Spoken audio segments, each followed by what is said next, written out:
The objective of the labor inspection is to further strengthen the implementation of the visitorial and enforcement powers under the Labor Code as renumbered towards securing a higher level of compliance with labor laws and standards and ensuring continuity and sustainability of compliance at workplaces.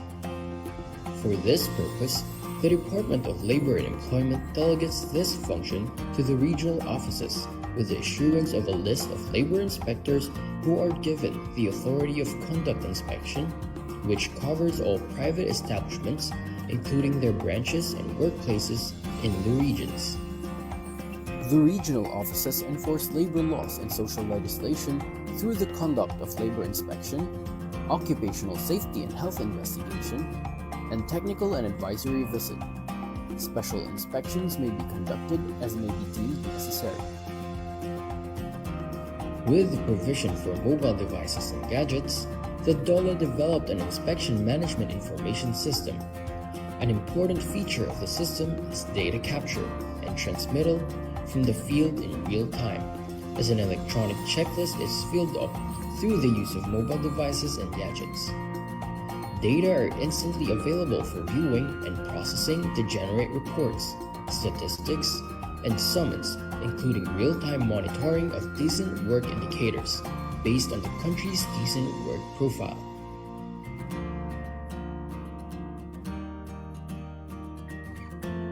The TAV, or Technical and Advisory Visit, aims to provide assistance to the micro-establishments or establishments that have 1 to 9 employees to be sustainable, productive, and competitive. It also aims to transition our micro-establishments to the formal economy that is profitable while also complying with our labor laws and occupational safety and health standards. There are different ways or modalities to avail TAV. First is the online method. Establishments can enroll in the self-paced technical and advisory modules through our learning management system. For establishments that opted to go with online, they must accomplish the modules within 1 month from the time they registered. Second is on-site. The DOLE regional, field, and provincial offices conduct on-site or face-to-face orientation for the technical and advisory services, wherein micro-establishments are invited to attend. Third is hybrid setup. Establishments can enroll in on-site sessions and attend virtual meetings or webinars using various online platforms like MS Teams, Viber, Skype, Zoom, or Google Meet.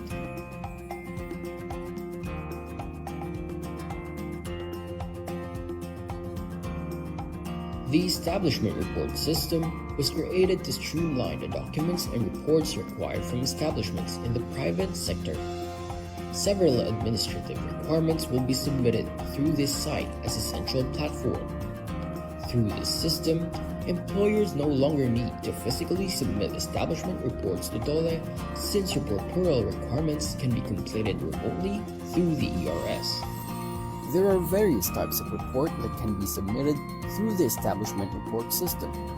These are telecommuting report, job displacement report, flexible work arrangement, 13th month pay compliance report, and employer's work accident or illness report. The establishment report system ensured the safety of employees of DOLE and its clients by minimizing the risk of contracting the COVID-19, since the need for physical contact has been removed in this process.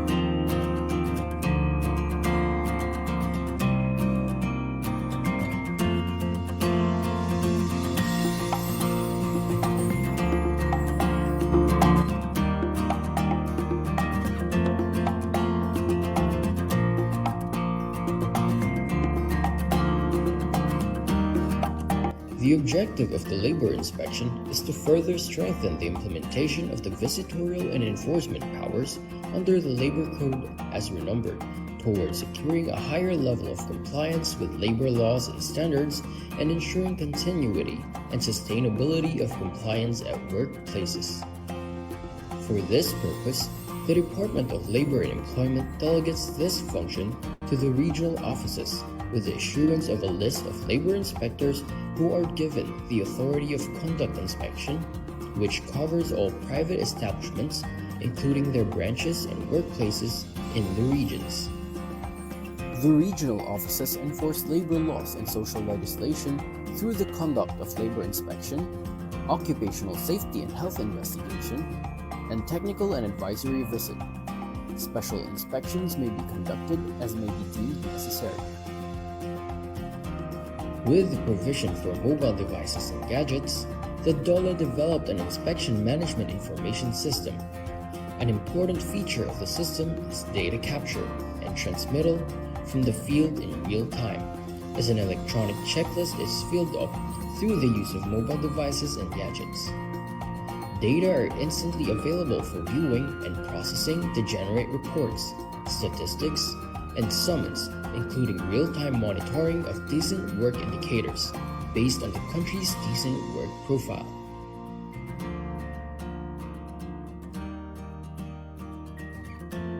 The TAV, or Technical and Advisory Visit, aims to provide assistance to the micro-establishments, or establishments that have 1 to 9 employees, to be sustainable, productive, and competitive.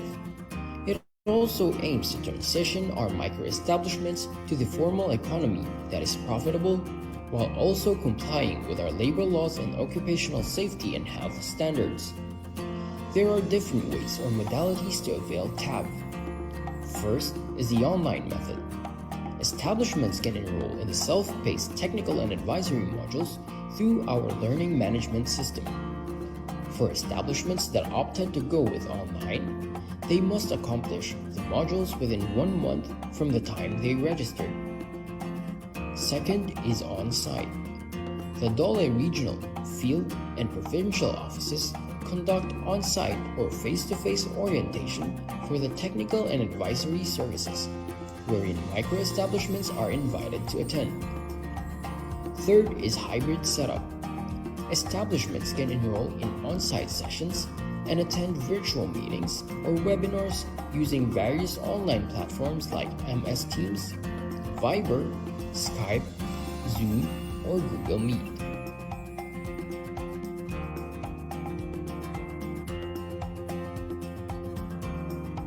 The establishment report system was created to streamline the documents and reports required from establishments in the private sector.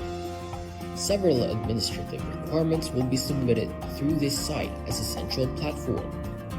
Through this system, employers no longer need to physically submit establishment reports to DOLE, since reportorial requirements can be completed remotely through the ERS. There are various types of report that can be submitted through the establishment report system. These are telecommuting report, job displacement report, flexible work arrangement, 13th month pay compliance report, and employer's work accident or illness report. The establishment report system ensured the safety of employees of DOLE and its clients by minimizing the risk of contracting the COVID-19, since the need for physical contact has been removed in this process.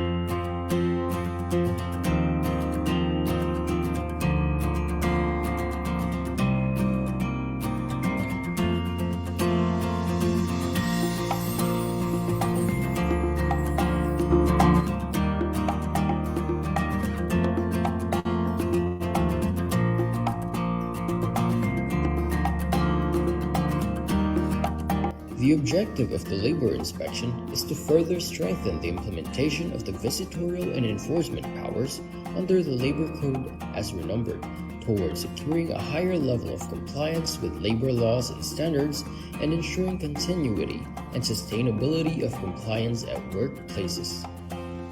For this purpose, the Department of Labor and Employment delegates this function to the regional offices with the issuance of a list of labor inspectors who are given the authority of conduct inspection, which covers all private establishments, including their branches and workplaces in the regions.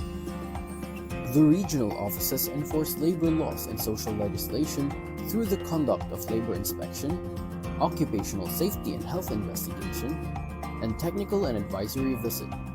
Special inspections may be conducted as may be deemed necessary. With the provision for mobile devices and gadgets, the DOLE developed an inspection management information system. An important feature of the system is data capture and transmittal from the field in real time, as an electronic checklist is filled up through the use of mobile devices and gadgets. Data are instantly available for viewing and processing to generate reports, statistics, and summons, including real-time monitoring of decent work indicators based on the country's decent work profile.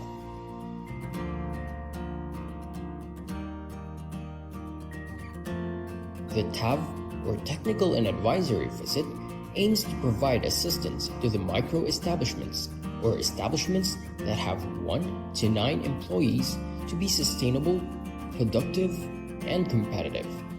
It also aims to transition our micro-establishments to the formal economy that is profitable, while also complying with our labor laws and occupational safety and health standards. There are different ways or modalities to avail TAV. First is the online method. Establishments can enroll in the self-paced technical and advisory modules through our learning management system. For establishments that opted to go with online, they must accomplish the modules within 1 month from the time they registered. Second is on-site. The DOLE regional, field, and provincial offices conduct on-site or face-to-face orientation for the technical and advisory services, wherein micro-establishments are invited to attend. Third is hybrid setup. Establishments can enroll in on-site sessions and attend virtual meetings or webinars using various online platforms like MS Teams, Viber, Skype, Zoom, or Google Meet.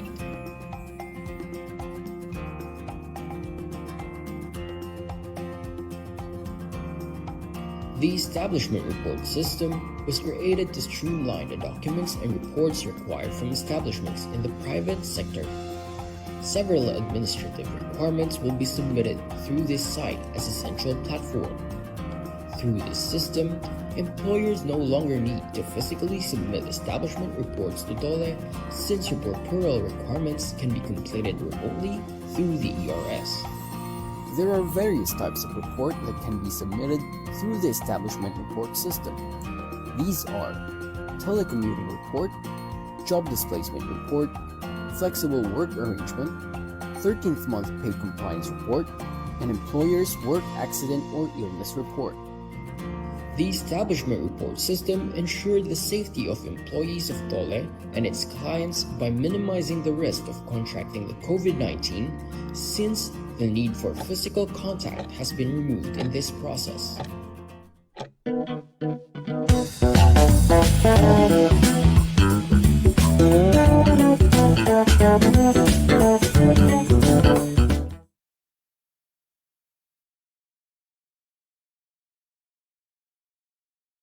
Okay, good afternoon everyone. Happy middle of the week po sa ating lahat. Welcome to the Season 2, Episode 17 of Webinar Wednesdays of the Department of Labor and Employment, hosted by the Bureau of Working Conditions.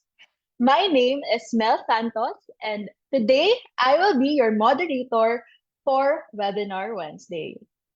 Our topic for today is not new to the most of you, but it's important to regularly feature this topic so that all of us will be guided and reminded of the process, mapa-employer ka man o employee. Today, our topic is labor inspection. Before we begin our webinar, let us first start with a prayer.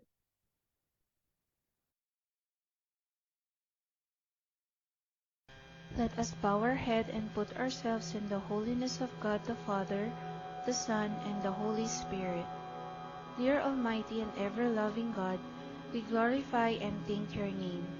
You have showered us with so much blessings, and your presence continuously remind us of your faithfulness and guidance. May we humbly ask you to shower our speaker today of your greatest inspiration, so that he may share the most of his knowledge, his field of expertise, and to his respective topics. May we also absorb the invaluable knowledge, experiences, and put it into practice that we may learn today. Your infinite blessing would mean the success of this webinar. May we be a living witnesses of your genuine love through the enactment of the knowledge acquired through this activity. We ask this in the name of your Jesus Christ, our Lord and Savior. Amen.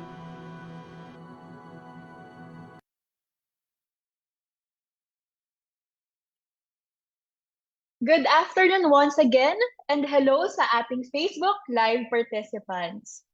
One of the advantages of holding a webinar is that we can join this learning session kahit nasaan man tayo. So ako po personally, hello po from Manila. Kayo po mga participants, nasaan kayo? Let's see po sa ating comment section. Ayan, good afternoon po, Miss Cyril. Okay, saan kayo? Alright. Okay. Sige, I'm pretty sure na lahat tayo ay scattered, not just here in the Philippines, but also outside the country. And we promise you na for today's session, we will be having a very fruitful and insightful topic. So we currently have 94 participants. Hello po ulit. Ang request lang po namin is that you share this live stream to your Facebook account and don't forget to use the hashtag Webinar Wednesdays. And also, you may also share this to your colleagues, to your friends, families, even loved ones mo, no? Para mas marami tayong nandito na matututo about the topic for today. For questions and inquiries, kindly use the comment section later, and this will be addressed by our resource speaker after her lecture. Ayan, so alam ko po tayong almost 100 participants are very excited matuto for today. But before we proceed, bibitinin po muna namin kayo at we will show you a video para alamin kung ano-ano po ang mga functions, services, programs ng Bureau of Working Conditions. Here is a video presentation we prepared for you. Sabay-sabay po natin itong panoorin.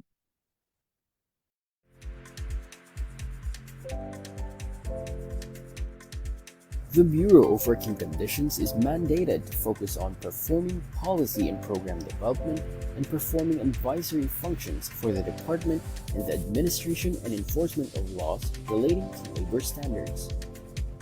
Specifically, the BWC develops and prescribes labor standards and policies, programs, and devices relative to its administration and enforcement. It also exercises technical and functional supervision over the DOLE regional offices as they conduct administration and enforcement activities in the respective regions. The Bureau also conducts research in aid of safety standards, policy programs, measures and device development on labor standards. And lastly, the Bureau provides knowledge and information services on labor standards data, programs, and enforcement activities. There are 5 flagship programs of the Bureau, namely Labor Inspection, Technical and Advisory Visit, Policy and Program Development, Monitoring of programs such as Construction Safety and Health Program, Technical Safety Inspection. And the last flagship program is a Case Management. The Labor Inspection Program ensures that private sector establishments employing workers comply with the general labor standards, occupational safety and health standards, and other social legislations intended to safeguard the rights of workers to just and humane conditions at work. This is in line with the visitorial and enforcement power of the Secretary of Labor and Employment under Articles 128 and 129 of the Labor Code of the Philippines, and it is the flagship program of the BWC for ensuring the continuity and sustainability of compliance in all workplaces. Small, medium, and large establishments under the sector's hazardous work, employing children, construction projects, Philippine registered ships in domestic shipping, fishing vessels, contracting or subcontracting arrangements, subject of SENA referral, anonymous complaint, and request for inspection, and other establishments as may be determined by the Secretary of Labor and Employment are all covered in the Labor Inspection Program. The Technical and Advisory Visit, or the TAV program, aims to build the capacity of community-based micro-establishments towards sustainable compliance with labor standards.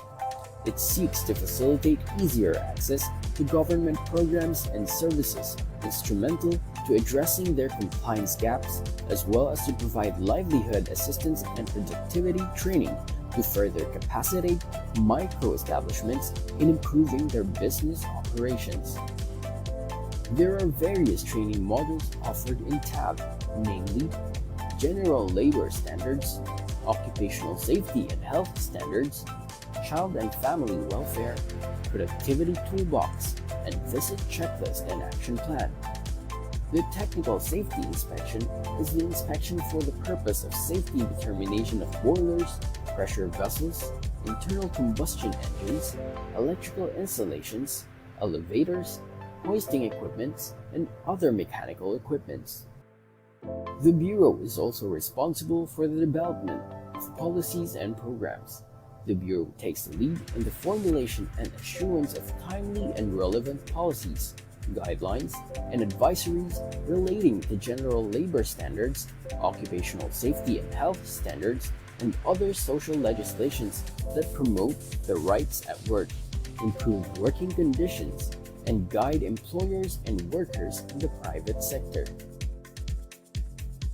There are other various programs that are handled by the Bureau of Working Conditions, Construction Safety and Health Program, Review and Evaluation of Technical Plans, Processing of Certificate of Appearance of PMEs and PEEs, Work Alert Reporting, Processing of Certificate of No Pending Case, Disposition of Labor Standard Appealed Cases, General Labor Standards and Occupational Safety and Health Queries and Requests for Inspection-related data, Medical Services or Assistance to DOLE personnel.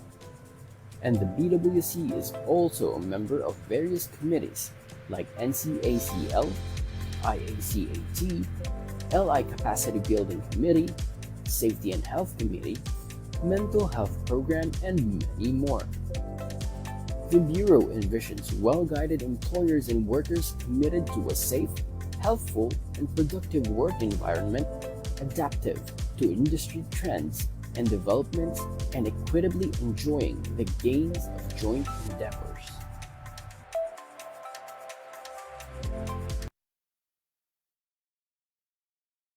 Alright, sana po ay nadagdagan ang ating kaalaman sa mga programa at serbisyo ng Bureau of Working Conditions.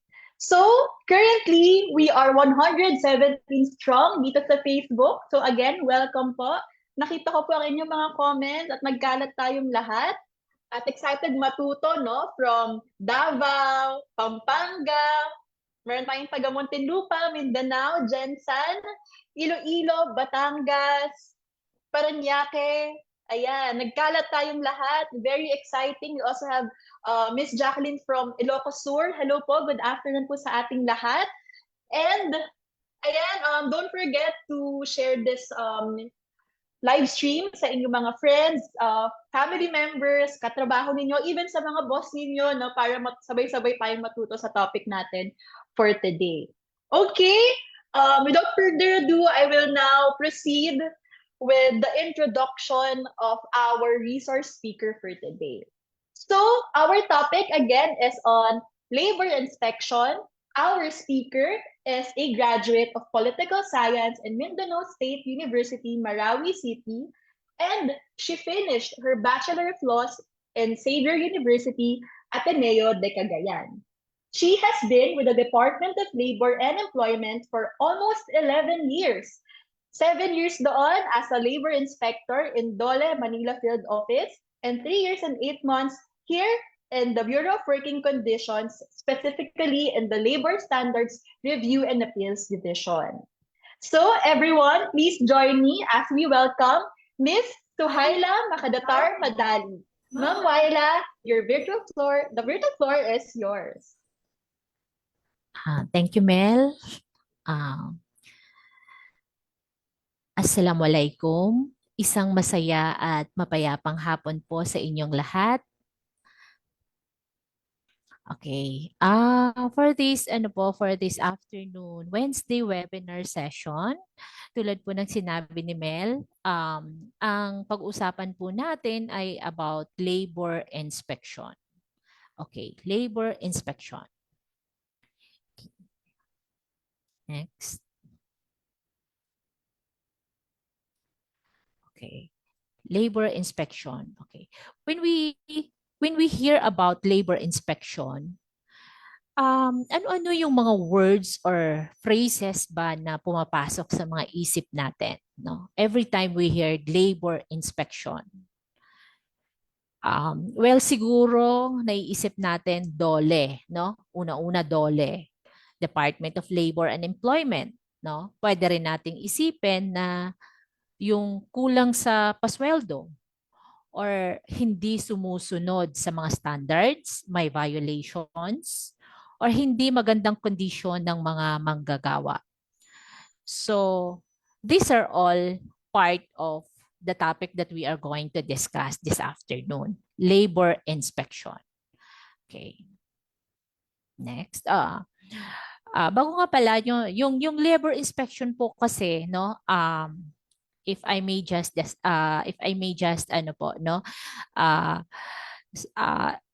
isa po siyang broad topic, no? So for this particular afternoon session po, we will be limiting our topic with the coverage objectives and the process, no? This is in align with the current inspection rules natin. We have the Department Order 238 series of 2023, no? So yun po yung limitations, no, ng discussion natin for this afternoon. Kasi kung tutuusin, if we are going to discuss about labor inspection, kulang po yung session na ito, no, para ma-discuss natin itong topic na ito. Okay. What is labor inspection? When we speak of labor inspection po, no, wala po actually formal or legal definition ang labor inspection, no. Pero base po sa mga nasusulat, no, it could be broadly defined as that part of the labor administration system that is responsible for the supervision and enforcement of relevant labor legislations and policies in workplaces. So, part po siya ng labor administration system.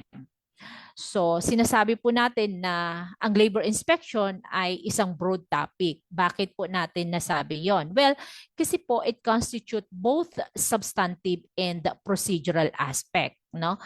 Like for instance, when we speak of yung substantive aspect nito, when we speak of labor inspection, is we have the due process, we have the aspect on due process or the right to due process, no?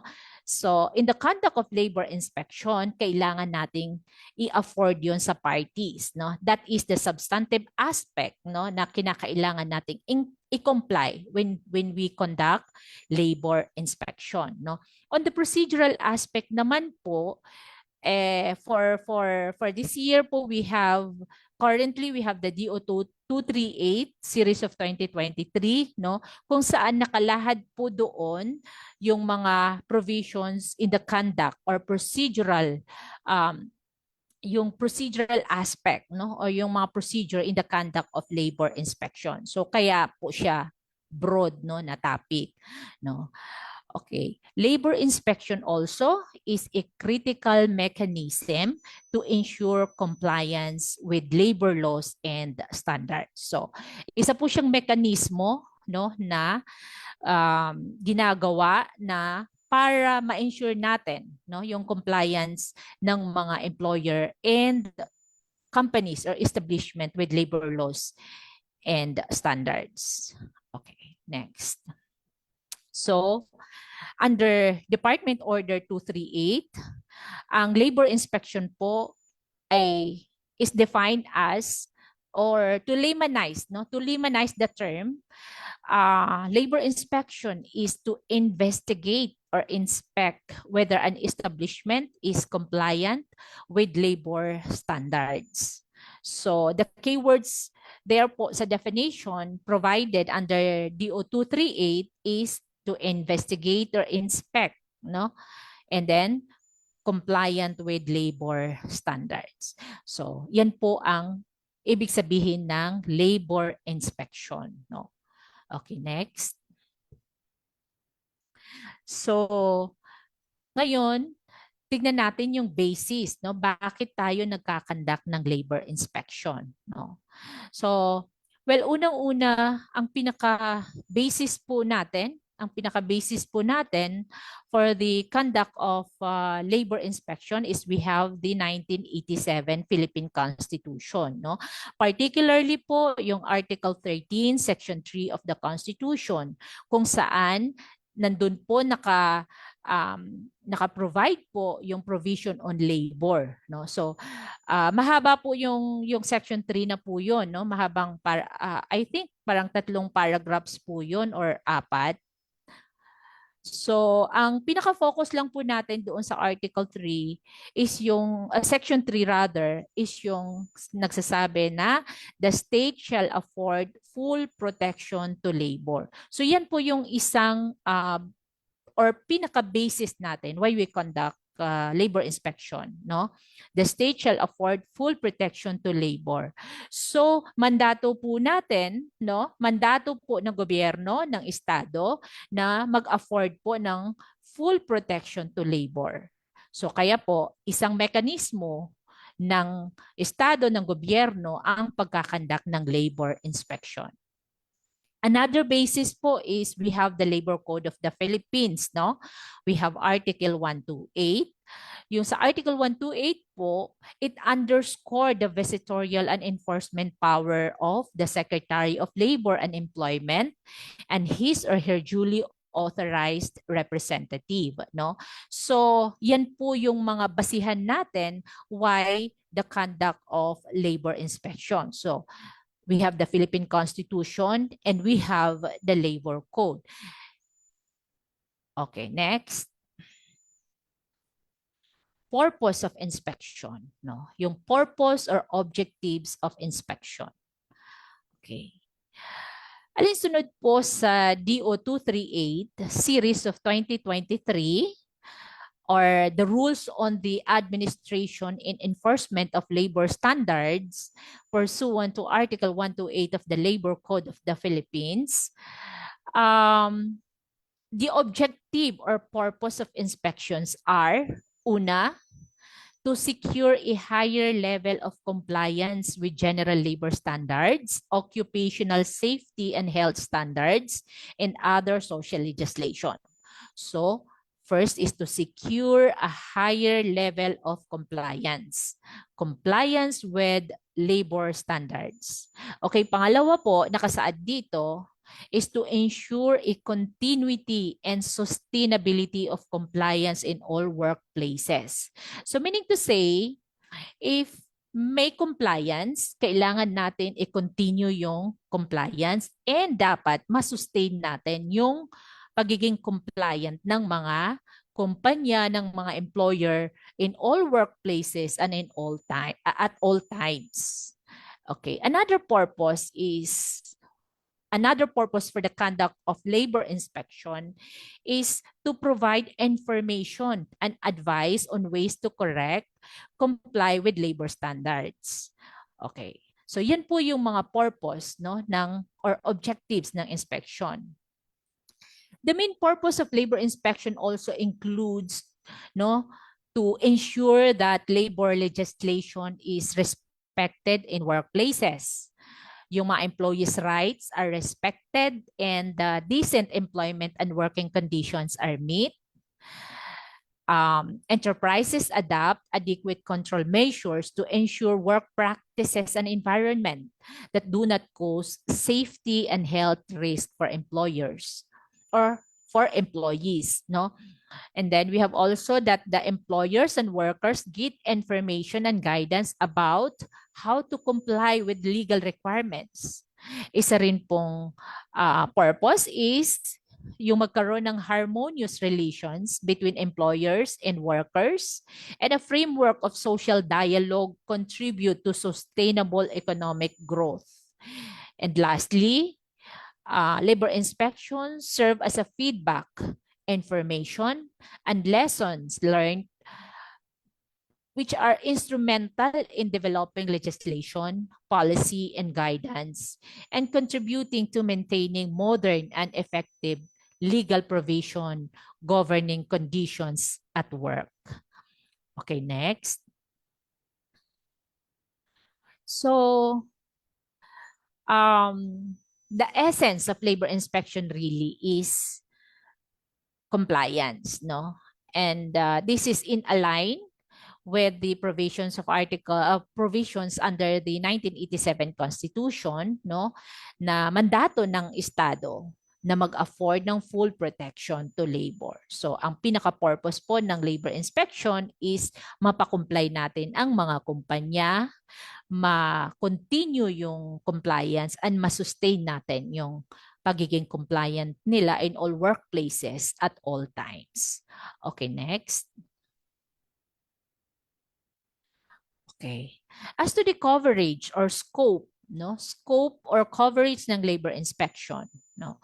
Article 128 of the Labor Code provides that inspection is conducted at the employer's premises at any time of the day or night whenever work is being undertaken. So the word here is employer's premises. So dyan po tayo nag-i-inspect sa mga employer's premises. Pwede rin po tayong mag-conduct ng inspection not only during daytime but pwede rin po during nighttime. Basta lang po work is being undertaken. So, employer's premises at any time of the day or night whenever work is being undertaken. So, also, under Department Order 238, nakadefine po dito yung establishment tsaka workplace. When we speak of establishment, we refer to any private entity, whether operating for profit or not, employing individuals where work or any of its incidents are being undertaken. So, subject po yan for inspection. Kahit yung mga establishment na hindi nag-earn ng profit, no? Inspectionable din po sila. Hindi po yun excuse, no? Nasasabihin nila sa atin na they are not subject for inspection. Okay. Workplace. Workplace also is defined under DO 238 as any site or location where workers need to be present or to report to by reason of their work and which is under the direct or indirect control of the employer, no? So pwede sa mga site or location, and for instance, no, kung ang subject of inspection po ay yung principal na engage into contracting or subcontracting arrangement with contractors, pwede pong subject, no, ng inspection nila. Even ang ini-inspect natin is the principal, yung mga deployed workers doon, kasama po sila. Kasi pasok po siya dito sa site or location where workers need to be present or to report to by reason of their work. Okay, so the scope of regulatory oversight on the part of labor inspectors include all aspects of legislation pertaining to conditions of work and the protection of workers as defined by national legislation, including yung occupational safety and health, which includes yung prevention and investigation of work-related accidents and diseases, yung mga welfare facilities, yung mga pasahod, yung working hours, overtime, holiday, and rest periods, including yung mga sick and maternity leave. No? So kasama po yun sa scope of inspection. Fundamental principles and rights at work. No? The employment relationship, yung mga social security registration and contributions. So note, we also look into the compliance of employers and establishment on social security registration and contributions, no? But itong mga to, no, lumalabas po sila sa mga findings, no, ng mga labor inspectors natin. But then again, yung resolutions nito, we endorse them to the appropriate agencies, no, like sa SSS, PhilHealth, Pag-ibig. Pero tinitingnan din po natin ito kung nagko-comply dito yung mga companies, okay? And then also yung mga employment of women, children, and young persons and other workers with special needs, yung mga PWD, no? And lastly, yung the enforcement of collective bargaining agreements. So, yan po yung mga scope, no, or coverage ng labor inspection. Yan po, pwede po niyang tingnan during the inspection. Okay, next. Okay. So, labor inspectorate system in the Philippines. No? Kung makikita nyo po, marami-rami na rin po ang na-issue ng ating department, no, as an implementing rules and regulation in the conduct of inspection as early as 1995, no? And then currently for this year, we have yung DO 238, no, na kaka-approve lang last year, no, the Department Order 238 series of 2023. So, in the Philippines po, inspection has traditionally been the major regulatory instrument for the enforcement of labor laws.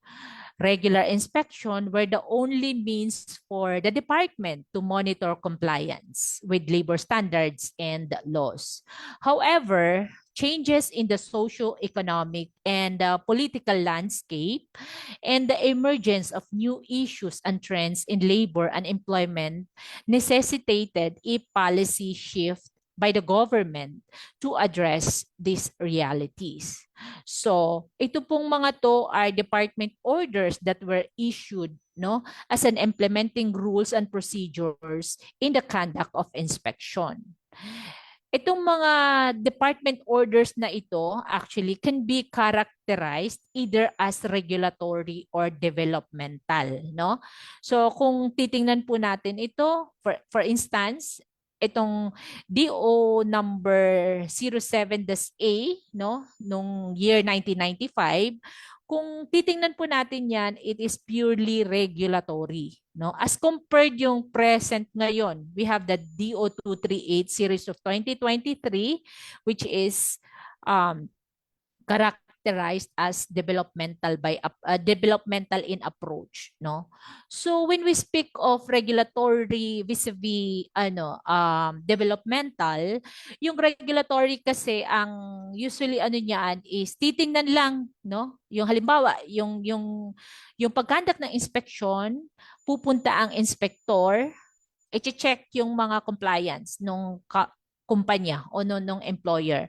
Halimbawa, kung may makitang underpayment, then yun na yun.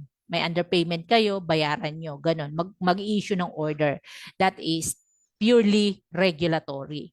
But with the adoption of yung developmental approach na ginagawa natin, we give the employer or the establishment, no, the opportunity, no, yung opportunity to correct or to rectify. So we have yung correction and remediation period, no?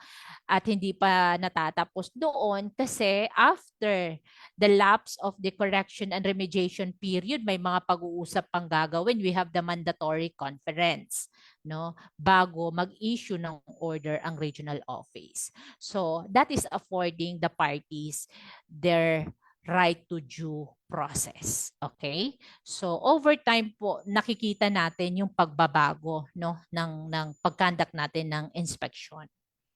Okay, next.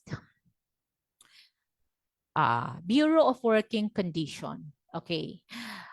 The process of labor inspection is overseen by the department, and among its bureaus and offices, we, the Bureau of Working Conditions, serve as the focal point of the Philippine Labor Inspection System. No. So, tayo po dito sa Bureau of Working Condition is responsible for the formulation of policies and laws relating to working conditions and the working environment. Pero actually po, ang BWC does not undertake actual inspection visits to workplaces to check on compliance. It is usually conducted by our regional offices. Okay, Bureau of Working Conditions. Next. So, para po maintindihan po natin yung labor inspection program po natin, no? Tulad ng sinabi natin early on na broad po siya, no? Kasi kung makikita natin dito pa lang sa stage, dito pa lang, no, meron na siyang 3 stages, no? The stages of labor inspection. We have the inspection proper, we have the case disposition, and we have the execution, enforcement or execution.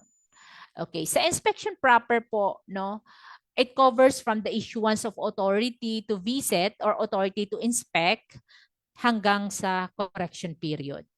So that is the coverage of inspection proper. So for this afternoon webinar, dyan po natin, yan po yung limit ng discussion natin this afternoon, inspection proper. Okay. Itong mga other stages po ito, it calls for another session kasi medyo mahaba-haba yung mga discussions nito. Okay. Pero para po at least ma-aware po tayo, no? Yung second stage is the case disposition. Pag naging kaso na po yung inspection, yung findings natin, no? Magfo-fall na po siya dito sa second stage. So, it covers naman yung mandatory conference up to the issuance of either dismissal order or compliance order or resolution if umabot na po siya sa appeal. So, that is case disposition. And then we have the third stage, we have the execution. Ito naman po, it covers the issuance of finality of order at saka yung mga rates of execution. So, tulad po ng sinabi ko kanina, yung case disposition and execution calls for another session. Okay, next. Okay. So, importante din pong malaman natin kung sino po ba yung mga actor, no? Yung mga actor natin when we do the labor inspections. So who do the labor inspections? Ang ating mga labor inspectors, no? It is, or ang ating mga labor inspectors ang nagkakandak po ng labor inspections. And under DO 238, labor inspector refers to the labor and employment officers of the Department of Labor and Employment issued with the authority to visit, inspect, or investigate and perform such other related functions which may be necessary for the enforcement of the labor code. So, ang ating mga labor inspectors. So, labor inspector next. So, hindi po, mind you po, no, hindi lahat ng ating mga labor inspectors are authorized to conduct labor inspection. Hindi lahat ng labor inspectors natin sa Department of Labor and Employment are authorized to conduct labor inspections. Next po. sino po ba ang authorized to conduct labor inspection? Well, aside from the fact no, na dapat may bachelor's degree po ang ating mga labor inspectors, kailangan din po nila na maipasa yung mga basic training courses. No? May training po yan, tapos may exams din po, rigorous exams no, na dapat po nilang ipasa. Okay? Pangalawa, at least they must have they must be a permanent labor employment officer 3 at least, no, or a senior labor employment officer. And then pangatlo, dapat po wala silang mga pending cases, either administrative or criminal case. So yan po yung mga qualification ng mga labor inspectors na authorized na mag-conduct ng labor inspection. Okay, next. Okay. What are the documents needed in labor inspection? No? So, para at least aware din po tayo kung ano yung mga documents no, na kailangan during the inspection. Okay, next. Ito po yung mga documents no, na kailangan po familiar tayo no, na ginagamit usually ng mga labor inspector during the conduct of labor inspection. We have the authority to inspect, yung inspection checklist, and then we have the notice of inspection results or the NIR. Okay, next. Okay. When we speak of authority to inspect, usually yan po yan, no? Authority to inspect, it refers to the written authority issued to labor inspectors to conduct inspection. It is issued by the regional director. No? Yan po yung authority to inspect, authority to conduct labor inspection. So ano po ba yung nakikita usually sa authority to inspect? No? Dapat po yung authority to inspect, meron po yung authority number. Dapat nakasaad po dyan or provided dyan kung kailan siya in-issue, yung date issued. Yung validity period ng authority, dapat andyan din po. Then, yung pangalan ng designated labor inspector, no? Para at least identified, no? Kung siya nga ba yung nag-conduct ng inspection. And then, also, yung pangalan ng establishment. Kailangan accurate yung pangalan ng establishment na pupuntahan ng inspector and yung address dapat, no? So, bakit po ito mahalaga, no? Kasi pag may mali po diyan, pwede pong may na-violate tayo such as yung due process, no? Yung pag halimbawa iba yung in-inspect mo, iba kung iba sa nakalagay dito sa authority to inspect, no? So pwedeng magiging invalid yung inspection results natin. And of course, yung issuing regional director at saka yung signature niya, no? Mahalaga po 'yun, no? Kasi para makita natin na yung authority to inspect na in-issue is within the jurisdiction of the issuing regional director. Okay? Okay, next. We have also the inspection checklist. No?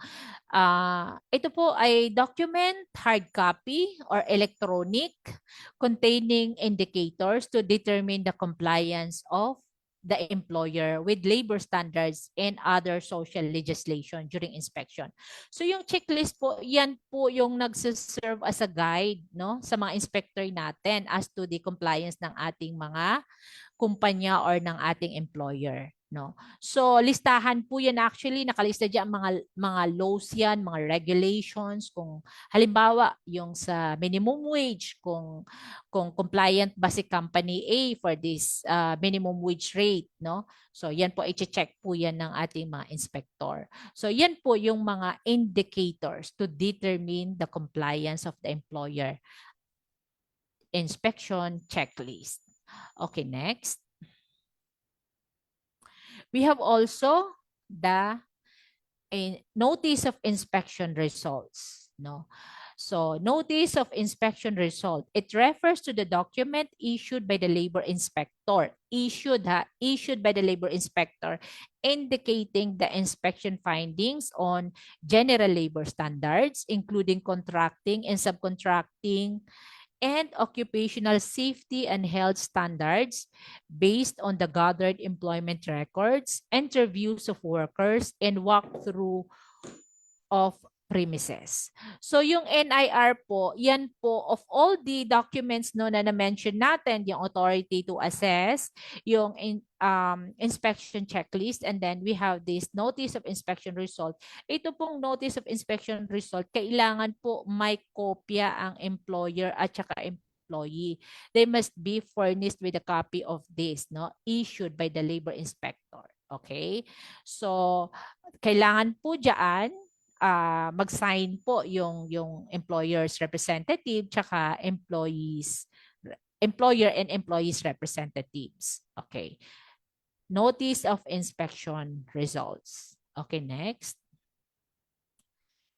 Employment records, no. During the inspection naman po, the employer, no, yung mga employer, yung establishment, yung company shall present employment records, no, tulad ng employment contracts, mga daily time records, payrolls, yung mga proof of payment ng 13th month pay, SIL, other labor standards and social legislations, registration of establishment, yung mga certificates ng mga safety officers and first aiders natin, yung mga policies on anti-sexual harassment, no, and among others, no.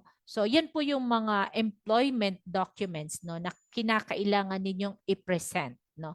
Kailangan po ninyong magbigay ng access sa mga ito sa ating mga labor inspectors during the conduct of labor inspection. So employment records, no.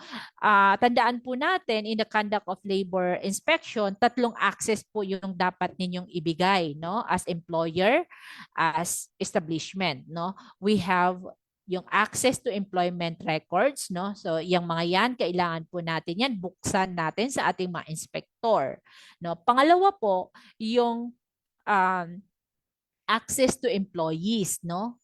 Like kung pwede mag-conduct ng interview or pasagutin ng mga affidavits or anything about yung sa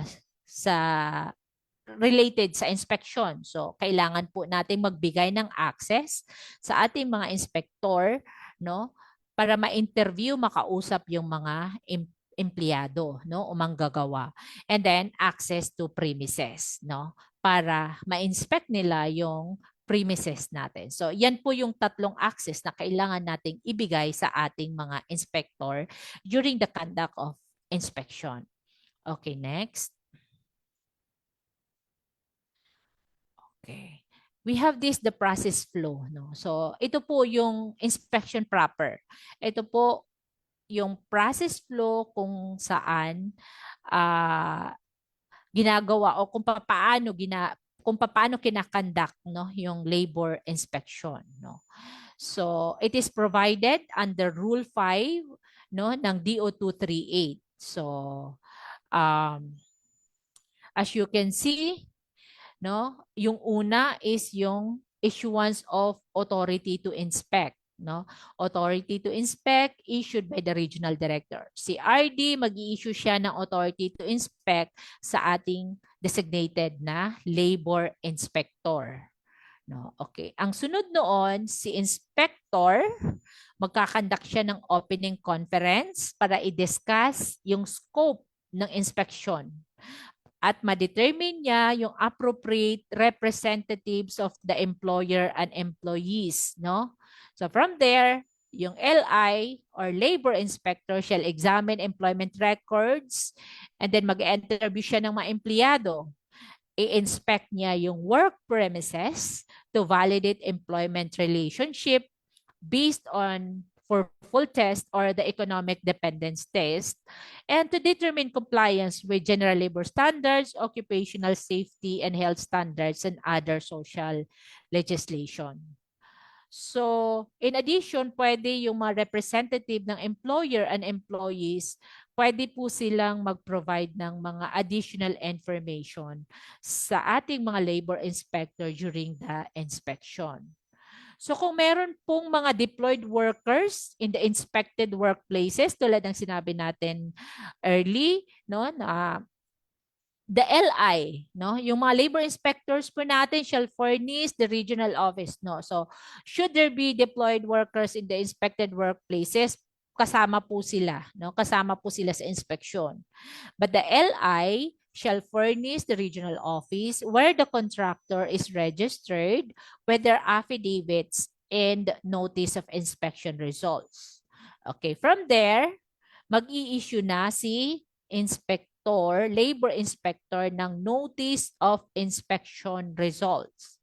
Okay, the labor inspector shall conduct a closing conference. Tapos mag-i-issue po siya ng NIR or Notice of Inspection Results to the representative of the employer and the employees, including legitimate labor organizations complaining on behalf of the employees. So, ang NIR should contain the findings on general labor standards, occupational safety and health standards, and other social legislation. Si LI po, dapat i-explain niya yung content of the notice of inspection results. The employer and the employee's representatives shall affix their respective signatures and indicate their designations. So, yan po. Kailangan pong i-comply po yan, no? So, any representative who disagrees with the findings shall indicate the objections and specify the reasons thereof sa notice of inspection results. And then, si LI naman magsasubmit ng kanyang narrative report sa kanyang RD within 5 days from the issuance of the NIR. Then we have the correction period. Yung correction period po natin. The employer is required to correct violations of labor standards within 20 days. 20 days from receipt of the notice of inspection results. So within 20 days po, kailangan i-correct or i-rectify ni employer, ni establishment ni company yung mga noted violations or findings ng labor inspector during the conduct of labor inspection. Okay, it is also important to note that the employer's failure or refusal to comply with occupational safety and health standards shall be deemed willful if done voluntarily, deliberately, and intentionally. It shall be deemed willful if the employer unjustifiably or unreasonably failed to correct the noted violations despite na nag-attend siya sa mga conferences or na-notify siya sa inspection activities. Tapos, na-issuehan siya ng notice of inspection result,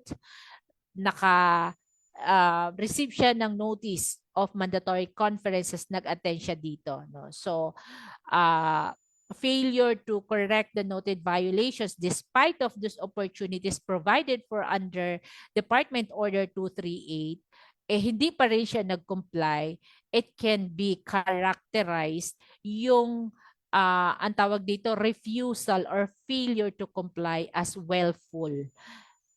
And under existing rules, pwede po siyang masubject to penalties. Okay.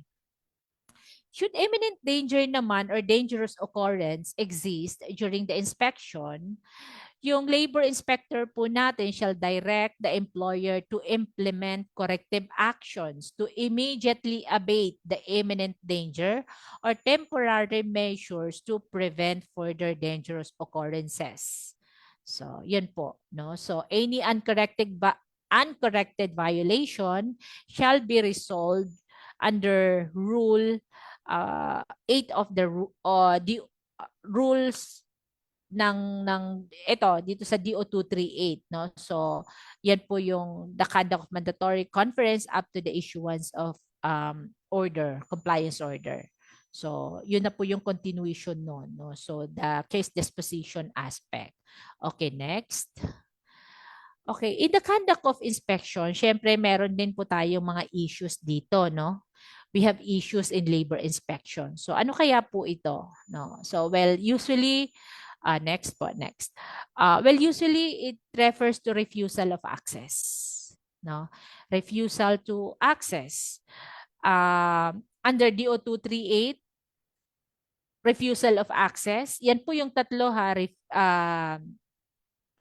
Denied access to employment documents, yung access to employees, and access to work premises.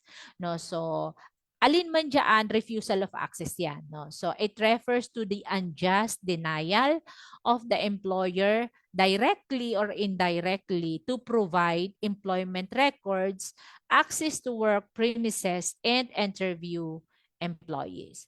So, ang effect po ng refusal of access to record, work premises, or employees during the conduct of inspection or investigation shall result in the filing of a criminal action against the employer or responsible officers of the establishment.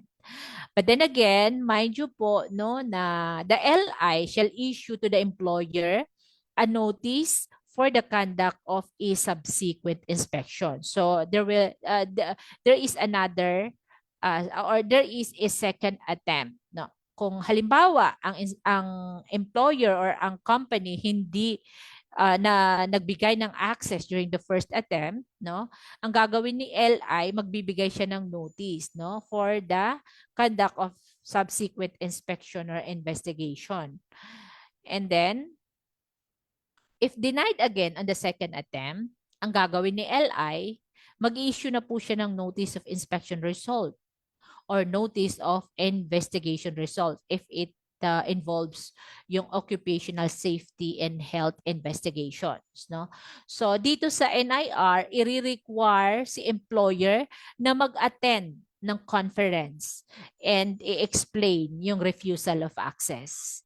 And then such fact shall be reported in writing by the LI to the RD within 3 days from the issuance of the notice of inspection result or notice of investigation results. Okay, the RD shall issue a notice of conference to the employer and the employees if known within 5 days from the issuance of the NR. And then yung Rule 8 of DO 238 will follow. So yun yung pag-conduct ng mga mandatory conference, no, and issuance of the appropriate compliance order if in case, no, na hindi na magbigay ng access. Okay. So diyan po nagtatapos, no, ang ating next. Diyan po nagtatapos ang ating discussion for labor inspection for this Wednesday webinar session. Okay, thank you po, Sukran. All right, thank you very much, Ms. Suhaila, for the very thorough and informative discussion tungkol sa labor inspection. So ako mismo, katulad ninyo, madami din natutunan. So unang-una kung para saan ba ang labor inspection, di ba, na-mention kanina na ito ay isa sa mga enforcement mechanisms ng DOLE to ensure compliance of establishments to general labor standards and occupational safety and health standards. Na-mention din kanina kung sino-sino ba ang authorized dito sa DOLE to conduct labor inspection. So nalaman natin na hindi po lahat ng empleyado ng DOLE ay authorized to conduct. Dapat meron pong authority to inspect, which is kanina na-flash na din po kung ano ang itsura. At kung ano din po ang laman ng labor inspection checklist na dala-dala ng labor inspector pagpunta sa establishments. Also, kung ano ang notice of inspection results, anong itsura nito, at kung kanino ba ito dapat ibigay, di ba? So sa employer, sa employee, dapat makita nila kung ano ang resulta ng inspection na ginawa ng labor inspector. Nakita din natin kung ano-ano ang mga klaseng dokumento na kailangan ipresenta sa labor inspection kapag hiningi na ito. para din mapakita or i-fortify kung ano nga ba ang mga violations, kung may mga non-compliances ba or may compliance sa General Labor Standards at OSH standards.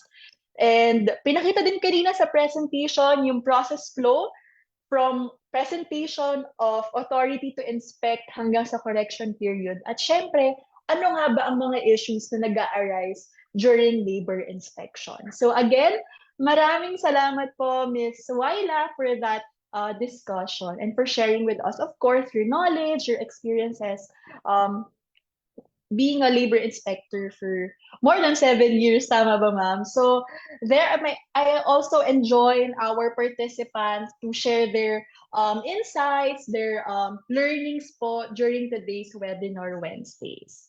Okay, so I hope we're all good. As we go to the next part of our webinar Wednesday program, we will start answering your questions. So this was submitted during the course of our webinar Wednesday. So again, related to our topic on labor inspection. So don't worry, you can still send or submit your questions through the comment section here on Facebook, no? So we're looking forward to to seeing and also answering your questions. Okay, Ma'am Waila, are you still here with me? Ayan! Hi, Yes, Ma'am ma'am. Waila. Hello, Okay, so ma'am. let's start with our Q&A for today's learning session. Okay, let's move on. First question, Ms. Waila. Pwede po ba mag-report sa DOLE na anonymous? Paano po ito kapag umabot na sa case? Okay. Para po sa katanungan na ito, pwede po mag-report sa DOLE na as anonymous, basta lang po related po sa working conditions, no? Hindi siya other matters, no? Kung tungkol po sa working conditions and everything about sa work, pwede po natin yan idulong sa Department of Labor. So we have regional offices naman po, no, para tayo pumunta, mag-request for assistance, no. So yan po yung pwede po. Yung unang katanungan kung pwede, yes po, pwede po tayong pumunta sa DOLE, no, para iparating po ang ating mga hinaing tungkol sa ating mga problema or kung halimbawa may hindi tayo na naiintindihan, no, pwede po tayong dumulog sa Department of Labor and Employment. We have regional offices po and field offices, no, na kung saan po kayo malapit. So, paano po ito kapag umabot sa case, no? Kasi hindi naman siya agad-agad aabot sa kaso, no? Kasi usually pag anonymous,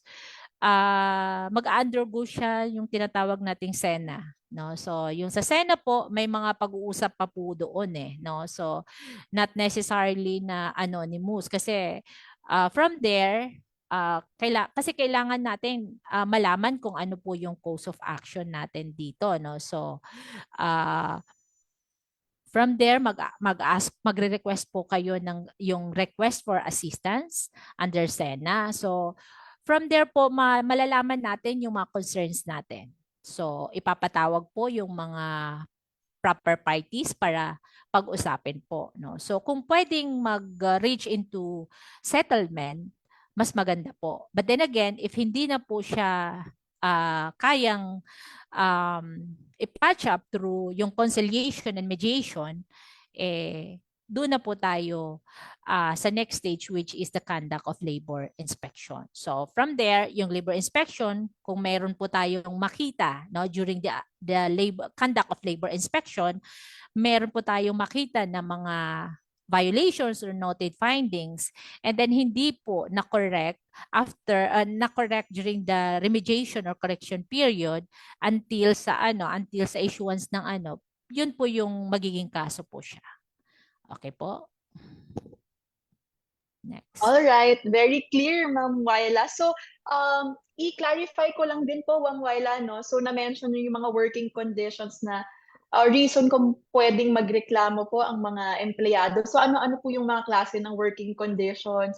Katulad po ba yun ng mga hindi nagbabayad ng tama or hindi nagbayad ng holiday pay, overtime pay, yun po ba yun, Ma'am Wyla? Yes, Miss Mel, no? Yun yung mga halimbawa no ng mga work-related na mga problema na dumadating sa ating opisina no na inaaksyonan ng ating mga field offices and provincial field offices, regional offices. Alright, maraming salamat po, Ma'am Wyla. So now, let's go to our second question. During work stoppage, paano po ang compensation ng affected employees? During work stoppage po, no, kaya po kasi kung tutuusin po yung working condition dapat maayos, no. Kasi during work stoppage dapat bayad yung mga empleyado kasi hindi naman po nila kasalanan kung bakit nagkaroon ng stoppage of work, no. So, ah yun po dapat bayad po sila during the compensated po yung nila, lalo na pag halimbawa during the investigation ang rason kung bakit nagkaroon ng stoppage of work ay dahil sa kapabayaan ng employer. So sagot po yun ng employer.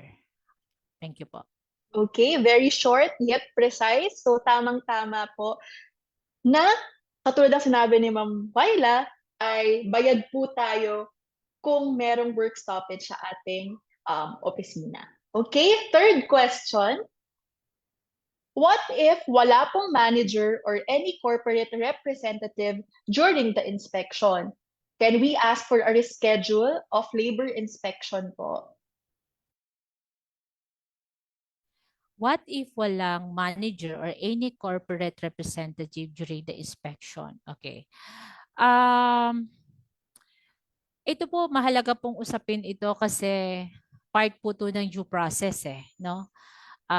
Pag wala po kasing representative ng parties, if we do not afford the right of the parties to due process or i-deprive natin sila no, ng right nila to due process, pwede pong ma-invalidate yung ating activities or labor inspection activities. So kinakailangan po na yung both parties ay nandiyan, no? Yung representative, authorized representative ng employer as well as the employees, no?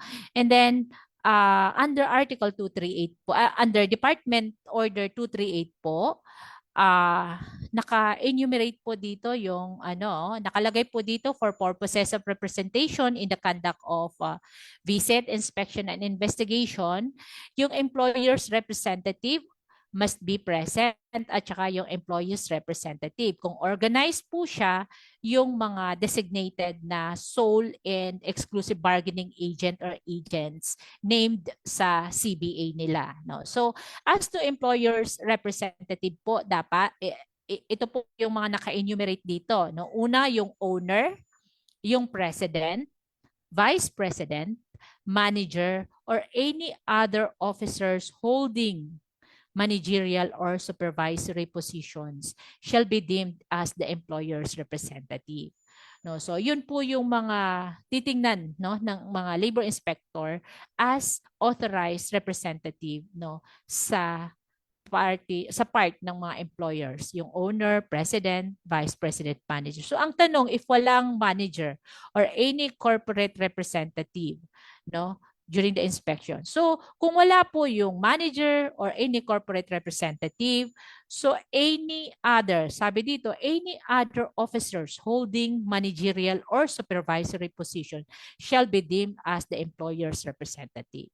So, otherwise, kung wala po itong mga to, wala pong representative, no, ang employer. So, pwedeng hindi po represented ang employer. So, medyo pwede pong i-reschedule kasi po kailangan po mandated po tayo na mag-afford ng due process sa ating mga client no sa employer. So kailangan po nandoon may representative po. All right, so very clear, dapat meron pong both employer and employee representative during the conduct of inspection. Tama, Ms. Wyla? Yes, Ms. Mel. Yes. All right. Thank you. Let's proceed to the fourth question. Makakatanggap po ba ng notice bago mag-inspection? Notice bago mag-inspection. Actually, yung notice hindi po siya nakasaad dito sa ating 238. So wala pong advance notice, walang advance na pasabi sa mga sa mga employer or sa mga establishment, no, na pupuntahan sila or i-inspect sila, no, whether it is irregular or it is through a complaint inspection. So wala pong notice. But then again, if ever po nasa first attempt ng employer or ng establishment ay hindi po siya mag-afford ng hindi po siya or ang tawag dito, hindi niya papapasukin or hindi niya i-welcome yung mga labor inspector natin para access to premises, hindi siya magbibigay ng access to premises during the first attempt, yun po yung time na magbibigay po si labor inspector ng notice for the subsequent visit, inspection, or investigation, no, para makapunta ulit for the second time. So yun lang po yung pagbibigay ng notice bago mag-inspect or ano. Otherwise po, yung regular complaint inspection, wala po tayong advance notice or notice na binibigay before inspection. Okay, thank you. Thank you, Ms. Waila. So for the next question, may inspection po ba na gabi ang schedule para sa mga companies na gabi ang office hours?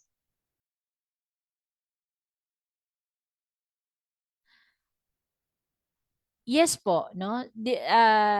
Nabanggit po natin early on, no, na as to ito yung sa coverage ng labor inspection natin, no? Employers premises at any time of the day or night whenever work is being undertaken.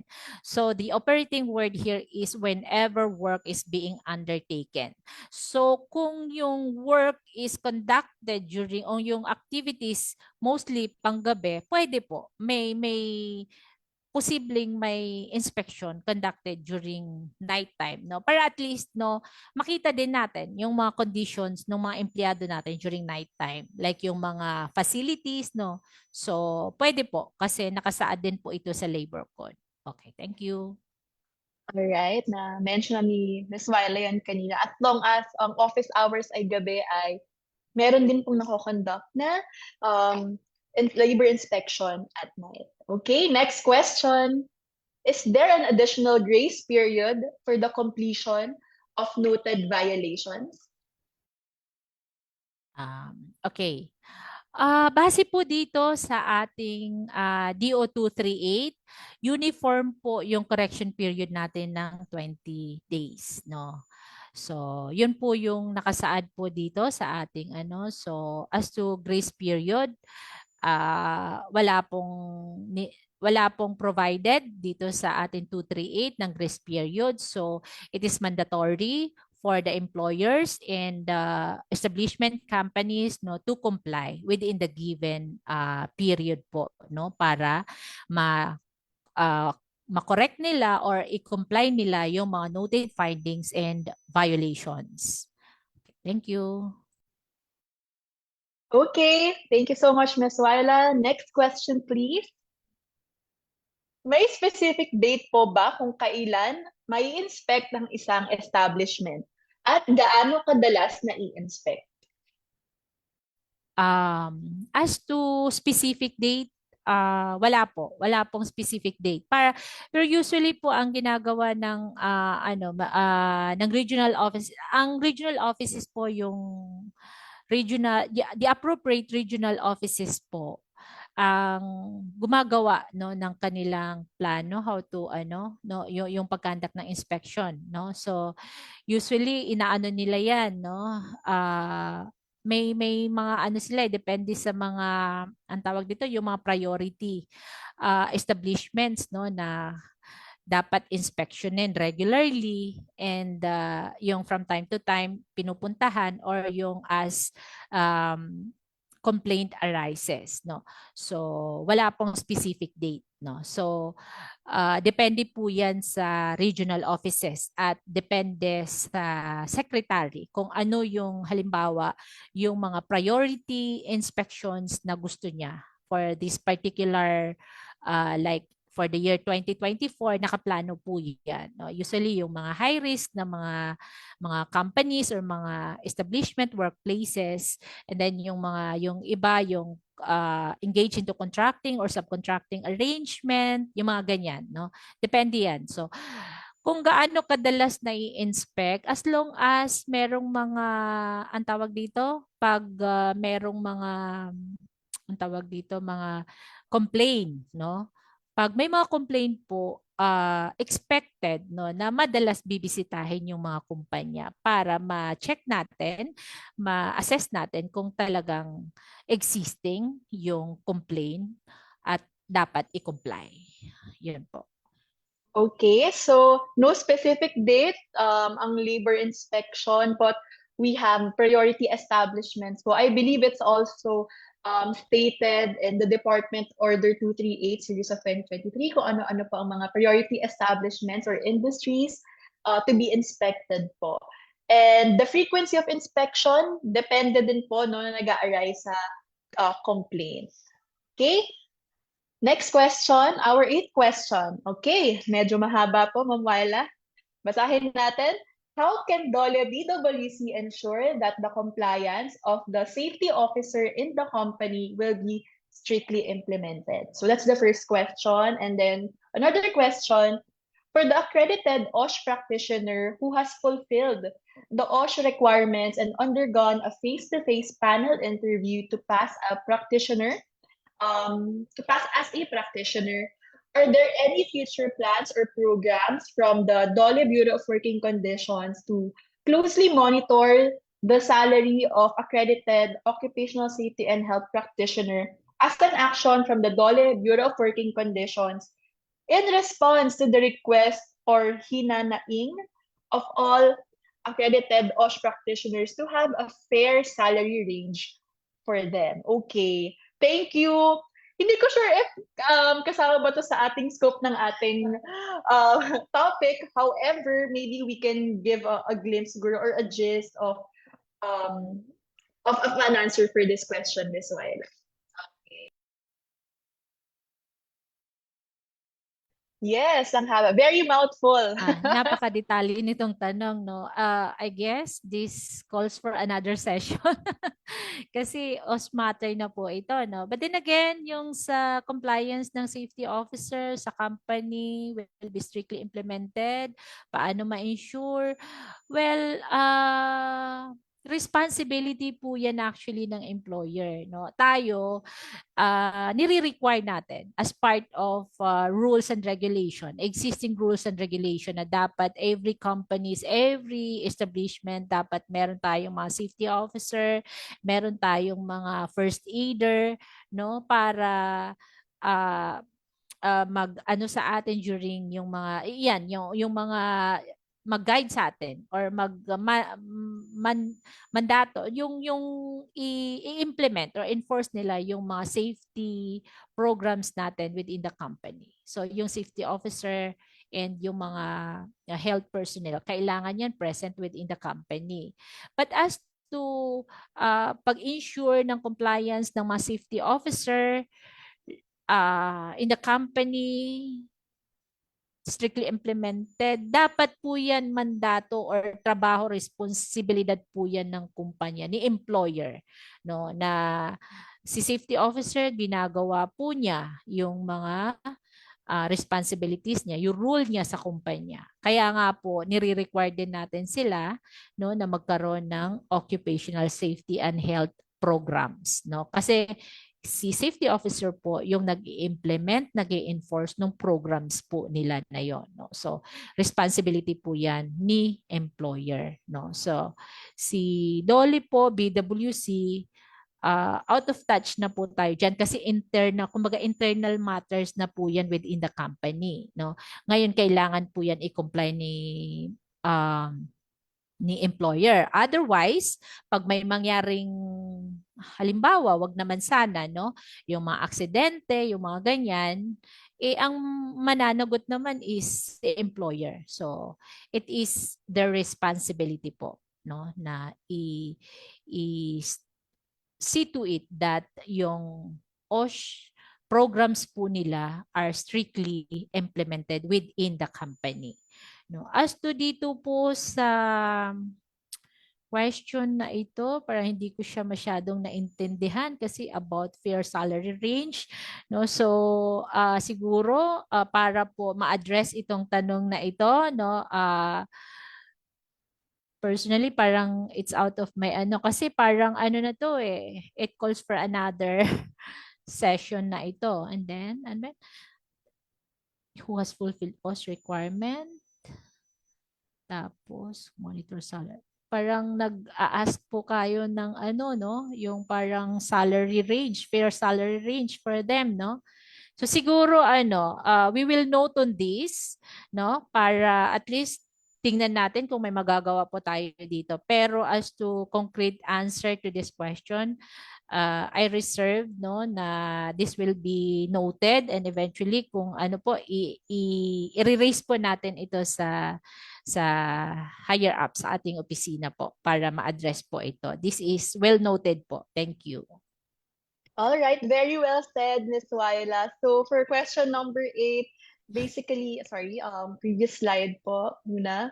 Okay, so just to summarize po the to ensure the compliance of safety officer, this is, or to be it, how do we ensure the strict implementation of the compliance of safety officers in the establishment, even the payment of wages of these officers are all reflected in our labor inspection checklist. Hindi lang masyado na Zoom, but part po yan ng mga tinatanong ng ating labor inspector once na nag-visit po sila sa establishment. So that's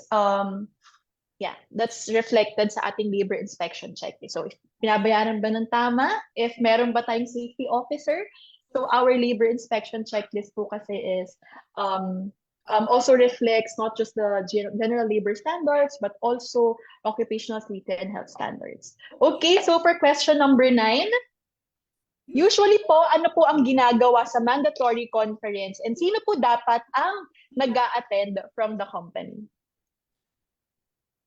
Okay, during the mandatory conference, no, sa second stage na po ito, no, ng ating labor inspection program, no, yung sa case disposition. Although hindi po siya part ng discussion na ito, to answer po yung questions na ito, ano yung usually ginagawa ng during the mandatory conference?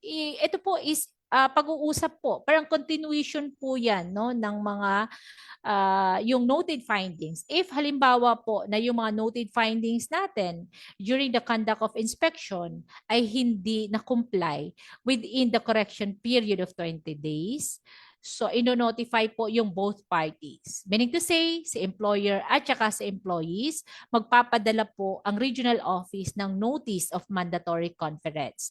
Bakit po natin ito ginagawa? Ulitin natin. This is part of affording the parties yung right to due process. Okay? Kailangan po silang i-notify para mag-appear, no, and mag-participate during the scheduled mandatory conference. So, sino dapat nag-a-attend? So, sino dapat? Dapat may representative ang employer, may representative ang employees, or at saka pati yung mga ano, yung ang tawag dito, yung labor organization na nagre-represent sa mga employees. Pwede rin po silang i-notify for the mandatory conference and be present during the mandatory conference. So, yun po sila ang dapat natin i-notify and i-require to attend para pag-usapan po yung mga noted findings na hindi na-address during the correction period. Okay.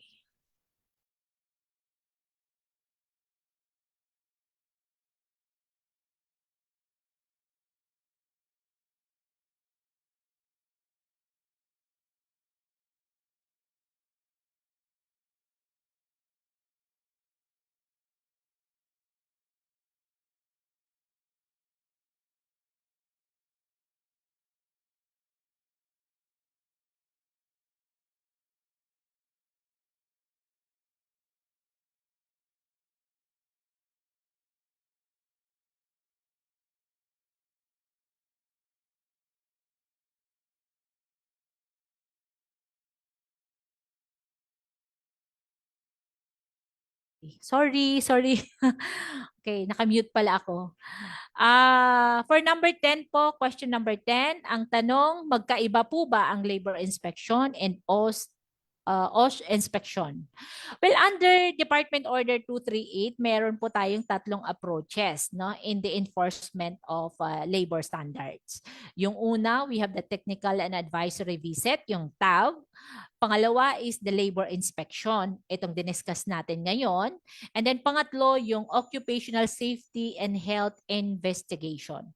So kung tutuusin, inspection sila pareho. But then again, magkaiba in the sense na under 238, they are treated, kumbaga they are discussed in different provisions. So may mga ano yan, may variance po siya. Yung when we speak of labor inspection, we refer to regular inspection or yung mga complaint inspection. When we speak of OSH inspection, pag nag-arise po yan usually pag may mga accident, no, may mga death, yung mga ganyan, yung mga occurrences of mga imminent danger, parang ganyan. So OSH investigation po yung kinakandak natin for that. Yung pag yung routinary inspection na ginagawa natin or i-address natin yung mga labor complaints or yung mga complaints na hindi nasisettle during SENA, then we call for labor inspection.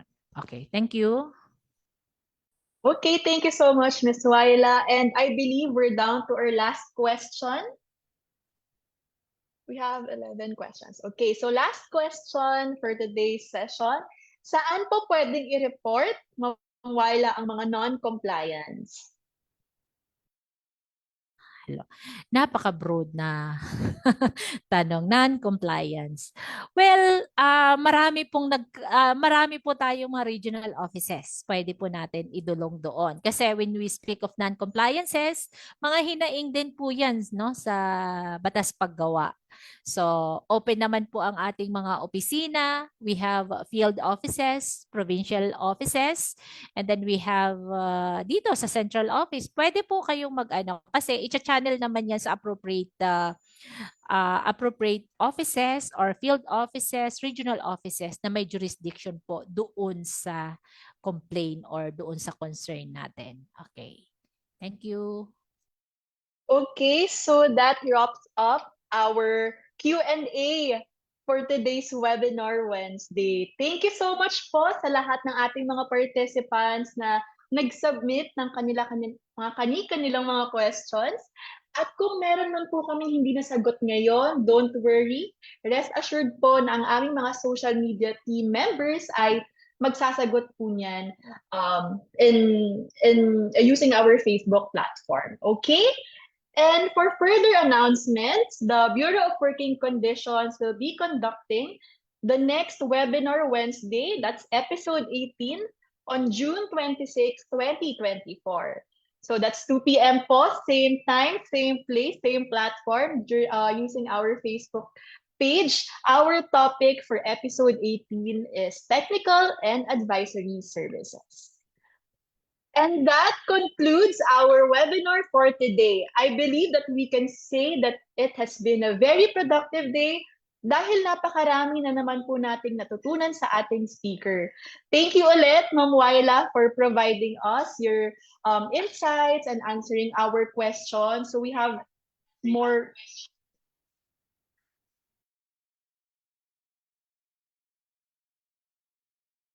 So we still have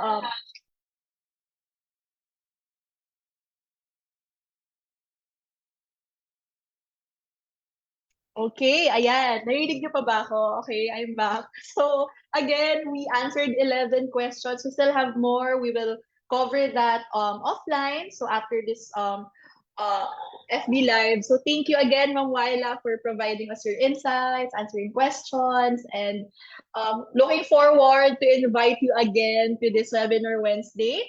And if you have further questions, you may send us an email through ask@bwc.dole.gov.ph. Again, that's ask@bwc.dole.gov.ph. Or you may call us using the Dole hotline 1349. So 4 numbers, 1349. We also ask you to follow our Facebook page, PWC 1949, para maging updated po kayo sa iba't ibang issuances, announcements, activities, and also para updated kayo kung ano ang mga topics natin sa Webinar Wednesdays natin. Again, I am Nel Santos, your moderator for this Webinar Wednesday, episode 17 on labor inspection. In behalf of the Bureau of Working Conditions, thank you so much for joining us today. See you again next Wednesday. Ingat po!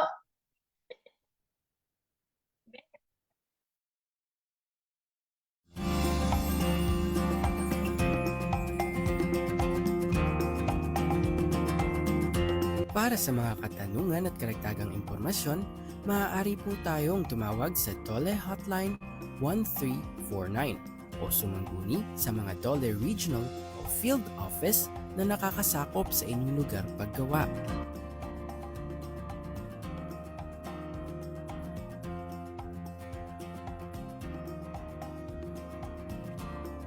Thank you.